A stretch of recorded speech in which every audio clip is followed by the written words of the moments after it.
The gravel popped and crunched under the tires of my pickup as I made the last sharp turn up the mountain road. My GPS had lost signal about 5 miles back, but I didn't need it anymore. The cabin sat exactly where the auction photos showed, nestled against a slope of evergreens that looked almost black in the late afternoon light. The sun hung low, painting everything in amber. I cut the engine and listened. Nothing, no traffic, no voices, not even the hum of power lines. Just the distant rush of wind threading through pine needles and the occasional caw of a raven.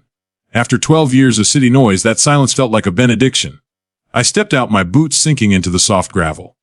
The air was sharp and clean, tinged with sap and cold earth. I stretched my arms, smiling to myself. This was it, my dream project. A mountain home to fix up, maybe rent out someday, maybe even live in full-time once I'd had enough of the concrete jungle. I'd spent every penny of my savings to buy this place at auction after the bank foreclosed on the previous owner. The photos had shown broken windows, a collapsing porch, and a roof that looked like a stiff wind could carry it away. But the price was unbeatable, standing there now, though it didn't look quite as bad as I'd imagined. Weathered, yes. Neglected, sure. But there was a certain charm in its roughness, the kind of place that had stories to tell if you listened close enough. I slung my duffel bag over my shoulder, grabbed the keys from my jacket pocket, and headed for the porch. The wood creaked under my boots, but it held. A few loose boards, maybe some rot, nothing I couldn't handle. Then I noticed it. The door isn't the old, torn one I'd seen in the pictures. This one was new, bright red, with "Welcome Friends" stitched in curly white letters. My brow furrowed. Maybe someone from the auction company had cleaned uply. They hadn't even returned my last email. Still, I pushed the thought aside and fit the key into the lock. It turned easily, which was strange. Houses like this usually had stiff, rusty locks that hadn't been touched in years. As the door creaked open, I froze. The smell hit me first, coffee, cinnamon, something warm and alive. There shouldn't have been any smell except dust and mold. I took one cautious step inside, the floorboards groaning in protest. Then I heard it whisper, "Who's there?" It was a woman's voice, sharp, defensive. I turned my head and saw her emerging from what must have been the kitchen. A woman in her late 40s, hair pulled back tight, wearing a pink fleece and jeans. She was holding a coffee mug and staring at me as if I'd just broken into her living room. Sorry, I stammered, holding up the keys. "I'm the new owner. I bought this place at auction." Her eyes narrowed. "You didn't." Behind her, movement. 2 teenagers, maybe 16 and 17, appeared from the hallway, both clutching phones like weapons. A man followed, tall and broad-shouldered, setting a grocery bag on the counter as if I were the one interrupting their morning. I blinked, completely thrown. "There must be some mistake," I said. "This is 1448 Pine Hollow Road, right?" "That's right." The woman snapped. I took a breath, forcing myself to stay calm. "Ma'am, look, I've got the deed in my truck. The bank sold it to me last week. You can call the county office." We're the county office." She interrupted, her chin lifting with authority that sounded rehearsed. "My father built this house in 1983. We've lived here for years. Someone at the courthouse messed up the paperwork. But we're sorting it out." Her husband crossed his arms, glaring. "You people think you can just buy someone's home out from under them because of some bank error." "Few people," I repeated, my voice rising before I caught myself. Look, I didn't know anyone was living here. The auction said it was vacant. Well, it's not." I stepped back, toward the porch, more out of instinct than strategy. From this angle, I could see everything that shouldn't have been there. Kids' bikes leaning against the railing, a wind chime clinking gently in the breeze, a stack of neatly chopped firewood beside the steps. Someone had moved in, not just temporarily, but fully. "How long have you been staying here?" She hesitated, glancing toward her husband. "A few months," she said. Finally, place was abandoned. "We took care of it, fixed the plumbing, patched the roof, cleaned up the trash the last owner left behind. You should be thanking us." "Thanking you," I said incredulously, "for moving into my house." Her eyes hardened. "Watch your tone." It was surreal, like stepping into a dream that had gone sour. I'd expected broken shingles and raccoon nests, not a full-blown family claiming squatters' rights. I turned to leave. "All right," I said, trying to sound calmer than I felt. "I'll go call the sheriff and sort this out. You can show him your paperwork, and I'll show him mine." "You do that," she said coolly, folding her arms. "But I'll tell you what he's going to say. He's going to tell you this is a civil matter, and that means you can't just throw us out." Her confidence unnerved me. She sounded like someone who'd been through this kind of confrontation before. I didn't answer. I just walked back down the steps, my boots crunching over the gravel again. When I reached the truck, I looked back. The woman, Karen, as I'd later learned from the name embroidered on her fleece, was still standing in the doorway, arms crossed, daring me to do something. Her husband had already gone back inside. Through the window, I saw one of the teenagers snap a picture of my license plate. I sat in the truck, hands gripping the steering wheel. The cabin looked peaceful from here again, framed by pines and bathed in gold light, like the dream that had brought me up this mountain. But now it felt different. Off, like a painting with something wrong hiding in the background. I opened the glove box and pulled out the paperwork. The deed, the bill of sale, everything official and stamped and notarized. My name was right there. Ethan Lewisel, 1422B, 1448 Pine Hollow Road. Everything was mine, and yet was a family inside making dinner in my kitchen. I watched as smoke curled from the chimney. The smoke of a home-cooked meal. The same fireplace I'd dreamed of fixing and lighting myself. I sat there for nearly 10 minutes before I finally started the engine.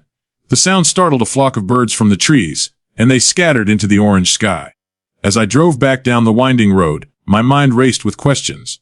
Who were they really? How long they'd been there, and how on earth was I going to get them out? The last light of day slipped behind the mountains as I hit the main road again, leaving the cabin behind me. But even as the shadows swallowed the road, I couldn't shake the image of that woman standing on the porch, staring after me like she'd just defended something sacred.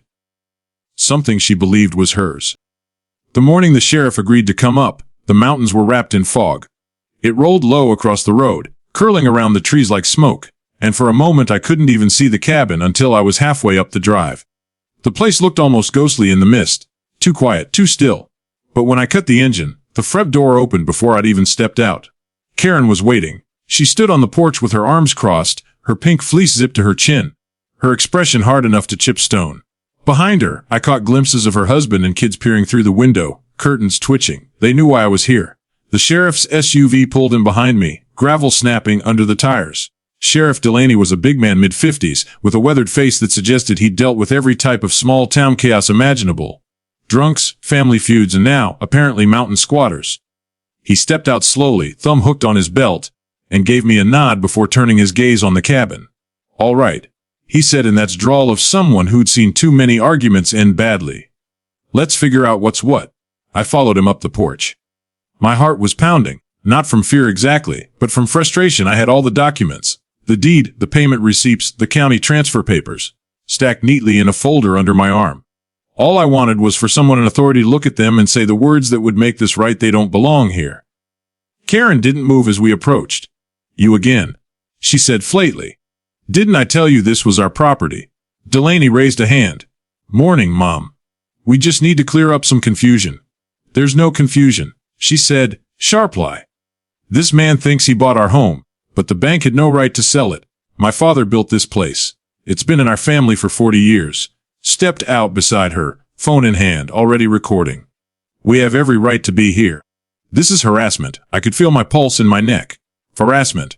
You moved into my house. I have the deed right here." I opened the folder and held it out. Delaney took it, adjusting his glasses as he flipped through the papers. He took his time, long enough that the silence became heavy. Finally he looked up. "Looks legitimate to me," he said. "County records show the foreclosure went through last summer. The bank owned the property for 6 months before selling to Mr. Lewis here." Karen's face twisted. "That's wrong. We talked to a lawyer in town. He said we could stay here until everything was sorted out." The sheriff tilted his head slightly. "Which lawyer?" "Vusp." She hesitated, glancing toward her husband, who suddenly found something fascinating on his phone screen. "Doesn't matter," he said. "We're protected by possession rights. We've been maintaining the property. That gives us claim." Delaney sighed. "That's not how it works, ma'am. You can't just occupy foreclosed property and call it yours. You don't get ownership just because you fixed a pipe." Karen's jaw tightened. "We've lived here 6 months. We made it a home again. It was falling apart when we found it. Nobody cared about this place until we came along." I stepped forward, anger rising in my throat. "You broke in." Her eyes flared. "We didn't break in. The door was unlocked." "That doesn't make it yours." Delaney raised a hand again, calm but firm. "No, Mr. Lewis, I understand your frustration, but let me handle this." He turned back to Karen. "Here's what's going to happen. You and your family have 48 hours to vacate. You can come to the courthouse if you want to contest the ownership, but as of right now, this property belongs to Mr. Lewis." The words hung there like thunder after lightning. Karen blinked slowly, as if she couldn't quite believe what she'd heard. "You're kicking us out," she said softly, "that of our home." "If it's not your home," I said. She turned on me, her face flushed with fury.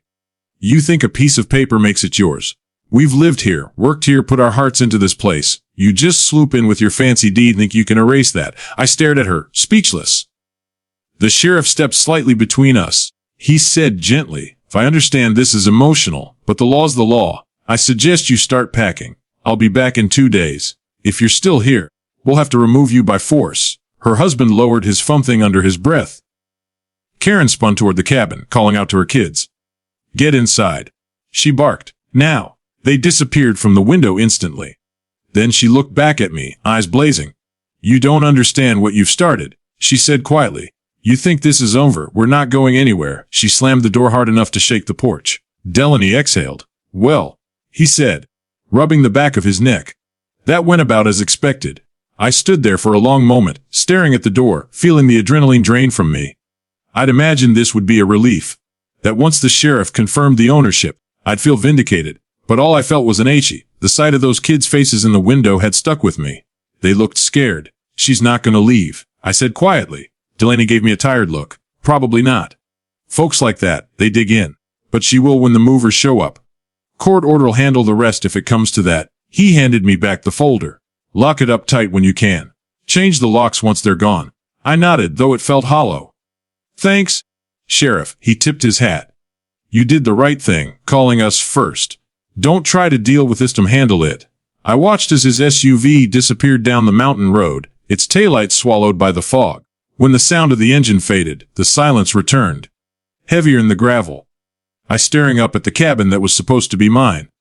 Through the curtain I could see movement again. A shadow passed by the window, then another. I imagined them inside. Karen pacing, her husband fuming, the kids whispering about the man who wanted to take their home. I wanted to be angry. I wanted to hate them. But part of me couldn't. I saw the patched siding, the clean porch, the flowers they'd planted in an old tire by the steps. They'd made it livable, maybe even beautiful again. But it wasn't theirs, and it never would be. As I got back in my truck, I glanced one last time at the house. Karen was standing at the window now, phone pressed to her ear, her face hard and determined. For a moment, our eyes met through the glass. Then she pulled the curtain shut. The dream I'd bought, the peaceful retreat I'd imagined, now felt like a war zone. And as I drove back down the winding road, I knew the battle had only just begun. The mountain mist swallowed everything behind me, but even as the cabin disappeared from view, I could still hear her voice in my head, sharp and certain we're not going anywhere, and I believed her.